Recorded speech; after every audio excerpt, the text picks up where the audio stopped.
All right, 7th grade. Today we're talking about converting between decimals, fractions, and percentages. So I know we're pretty familiar with each of these, but we need to be able to compare them and to convert between them and to, yeah, just change different values, just to show that we understand them all fully and to be useful to us.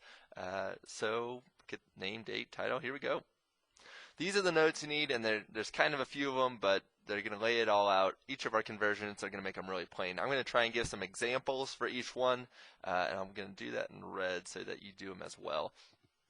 But they'll be quick, they'll be easy, hopefully things that are pretty obvious to us, but we'll work with these easy ones as we go on later this week. So the first one, just as an idea, just a reminder, we talk a lot about fractions and decimals and understanding them, and we talk about percentages in a similar way. A percentage expresses a part of a whole, as you've heard before, but it's now out of 100. So it's kind of as a ratio where we're comparing the value to 100. So normally with decimals we count based on each whole unit, each one whole unit, but a percentage talks about a part of the whole as compared to 100%, and you're used to that. Now, how about these conversions? How are we actually going to do the conversions between these different forms of a value? Well, the first one is to convert a decimal to a fraction. Just read the decimal. And so this is one of my favorite ones, is when students will come up to me and they'll be like, Mr. Schwartz, I don't know how to change this to a fraction. And I'll say, oh, what number is that? And they'll say 0.17. I'll say, that's not how we read numbers. They'll say, oh, sorry, it's 1700ths? It is 1700ths. So what was your question? And they'll say, how do I convert it to a fraction? And I'll say, what number is it? 1700ths. And what do you want to know? What fraction is it? What's the number? 1700ths. So if you read a decimal correctly, you are telling me what fraction it's equivalent to. So 1700ths, ending in the hundredths place, is the same as 1700ths, or 17 over 100. That's how you make it a fraction, just by reading. So that one's easy. Second one, to convert a fraction to a decimal, divide. So in this case, if we were doing, or if you were thinking about 3/4, and that's one that you're going to have memorized, or you should have memorized. If you're thinking about what is that as a decimal, you just have to think, all right, that's 3. We'll read that fraction bar as division. 3 divided by 4. How many times does 4 go into 30? That'd be 7. 4 times 7 is 28. Subtract, you get 2. Bring down the 0. How many times does 4 go into 25? So it's 0.75, and hopefully you knew that one right away. But we can divide, and for even the ones that we don't have memorized, dividing will be the way to go. Third one, to convert a decimal to a percentage, you just multiply by 100. So, and this is the reason, because decimals are counting on base 1. They're trying to count how many full units we have starting in the ones place. So a part of a whole is a part of one whole unit. But percentages, a part of a whole is part of 100% being a whole unit. So that's why we multiply by 100. So for example, if you have 2/10, we can make that a fraction by multiplying by, or we can make that a percentage, excuse me, by multiplying by 100, and that would equal, or that would give us, we move the decimal twice to the right. Whenever we multiply by 100, that would be 20%.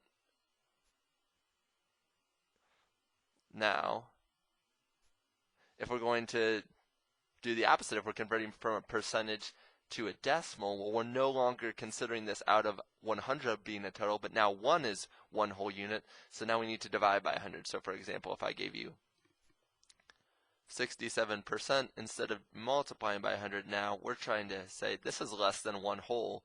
So in decimal form, less than one whole unit, we need to move the decimal twice to the left as we divide by 100. It'd be 0.67. And that should make sense that 0.67, 67 hundredths, is part of whole. It's not one whole unit. And 67% is not one whole unit. They're both more than half, but they're less than one whole unit. So that makes sense. Finally, to convert between fractions and percentages, we can either A, go through decimals. So if I wanted to change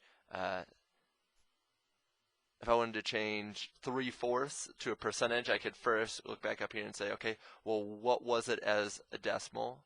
0.75, 75 hundredths. And then how do I make that a percentage? You multiply by 100.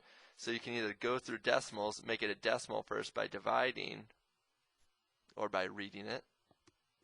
or by dividing by 100, and then make the last step of the conversion. And that will always work. You can make decimals your go-between.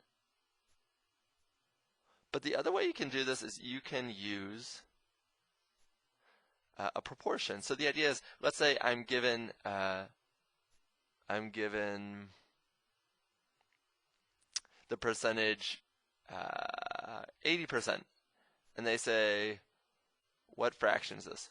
Well, one way you could do this is you could say, well, I know that 80% is equal to 80 out of what? 80 out of 100. And then I have to think to myself, can I simplify this? And yes, I can. These are both divisible by 20. So when you divide both by 20, you would get 4/5. You can use a similar idea if you're going between a fraction and a percentage. You would just say to yourself, if I have the fraction 3/10, what is that as a percentage? Well, I know that percentages aren't out of 10, they're out of 100. So I can use equivalent fractions in this proportion. Say, well, I multiplied the bottom by 10, so I need to multiply the top by 10 as well. And that would give you 30 out of 100, or 3 out of 10 is the same as 30%. These are the different ways you can convert. Hopefully you got notes on these. We're going to do a couple quick practice problems, and then as always, I'm going to leave you to use these notes and work on your own. The examples, the directions here say write the other two simplified forms for each value. So in the first one, we're given a decimal. We need the two other forms, a fraction and a percentage. And the easier one we can see here is that, well, I know that to change a decimal to a percentage, we'll multiply by 100, we said, or move the decimal twice to the right. And so that would be 22%, knocked out 1 right away. And then to change a decimal into a fraction, we said we just read it. So 22 hundredths is 22 hundredths. Oh, and that makes sense that it's 22% as well. But here we need to simplify, so it's the simplified forms, and then we know that these are both divisible by 2 because they're both even. So this would be 11/50ths. Let's look at number 2. It's a percentage. So I know that 72% is kind of telling me that's 72 out of 100. So this is a fraction. This needs to be simplified as well. And it can be simplified a couple times. So what we're going to do is first, let's say that this is divisible by 4. And this is divisible by 4. 100 divided by 4 is 25. Think quarters. 72 divided by 2 is 36. And if you divide that by 2, it's 18. So 18/25ths.